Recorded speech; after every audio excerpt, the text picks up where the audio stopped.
Wahyu pasal 21. Kemudian aku melihat langit yang baru dan bumi yang baru. Karena langit dan bumi yang lama telah lenyap, dan laut pun tidak ada lagi. Aku juga melihat kota suci, yaitu Yerusalem baru, turun dari surga, dari Allah. Ia disiapkan seperti seorang pengantin perempuan yang didandani bagi suaminya. Aku mendengar suara yang nyaring berbicara dari arasi itu. Katanya, "Lihat, tempat kediaman Allah adalah bersama manusia. Ia akan diam bersama-sama mereka dan mereka akan menjadi umatnya. Allah sendiri akan menyertai mereka dan menjadi Tuhan mereka. Ia akan menghapus semua air mata dari mata mereka. Maut tidak akan ada lagi. Duka cita, ratap tangis, dan penderitaan pun akan berhenti, sebab hal-hal yang lama sudah berlalu." lalu ia yang duduk di atas arasi itu berfirman, Lihatlah, aku membuat semuanya menjadi baru. ia juga berfirman, Tuliskanlah ini, karena perkataan ini dapat dipercaya dan benar. lalu firman-Nya lagi kepadaku, Semuanya sudah genap. Aku adalah Alif dan Ya, yang awal dan yang akhir.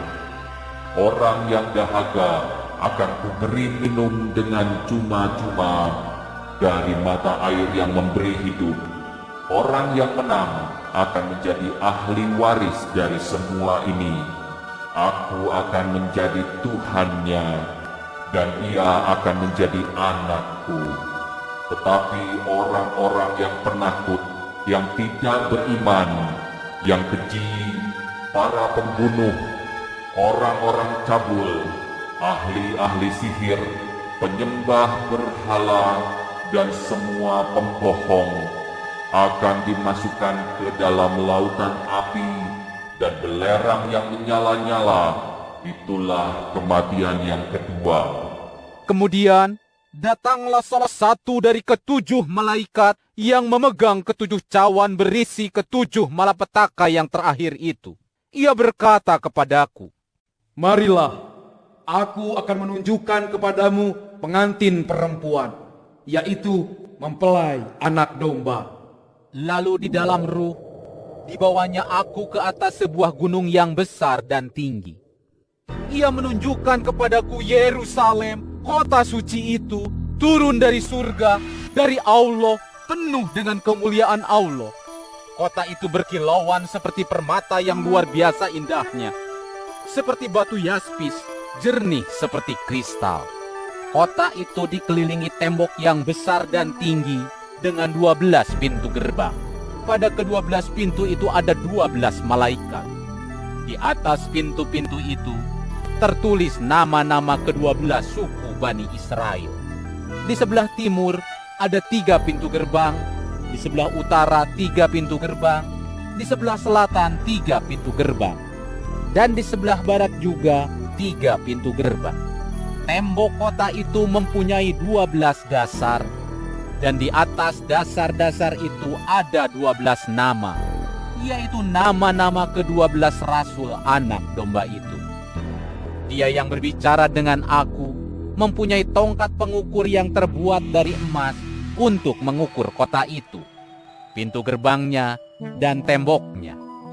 Bentuk kota itu 4 persegi, panjangnya sama dengan lebarnya. Dengan tongkat pengukurnya, ia mengukur kota itu.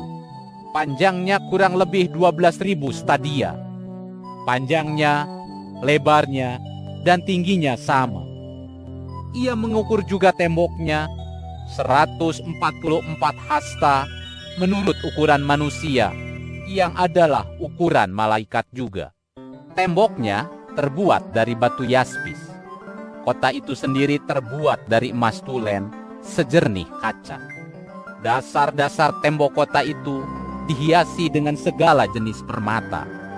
Dasar yang pertama batu yaspis, yang kedua batu nilam, yang ketiga batu mirah, yang keempat batu zamrud, yang kelima batu unam, yang keenam batu sardis, yang ketujuh batu ratna cempaka, yang kedelapan batu beril, yang kesembilan batu krisolit, yang kesepuluh batu krisopras, yang kesebelas batu lazuardi, dan yang ke-12 batu kecubung. Ke-12 pintu gerbang itu adalah 12 butir mutiara. Masing-masing pintu gerbang terbuat dari 1 butir mutiara. Jalan kota itu terbuat dari emas tulen, bening seperti kaca. Aku tidak melihat bait Allah di dalam kota itu, karena bait Allahnya adalah Allah sendiri, yaitu Tuhan yang Maha Kuasa dan Anak Domba itu. Matahari dan bulan tidak diperlukan dalam kota itu, karena kemuliaan Allah meneranginya, dan Anak Domba itu adalah pelitanya. Bangsa-bangsa akan berjalan di dalam cahayanya, dan raja-raja di bumi membawa kemuliaan mereka ke dalamnya. Pintu-pintu gerbangnya sekali-kali tidak akan ditutup pada siang hari, karena malam tidak ada lagi di sana. Dan kemuliaan serta kehormatan bangsa-bangsa akan dibawa masuk ke dalamnya. Akan tetapi, ke dalamnya sekali-kali tidak akan masuk sesuatu yang najis, atau orang yang melakukan pekerjaan yang keji, atau yang membohong, melainkan hanya mereka yang namanya tertulis di dalam kitab Anak Domba, yaitu kitab hayat.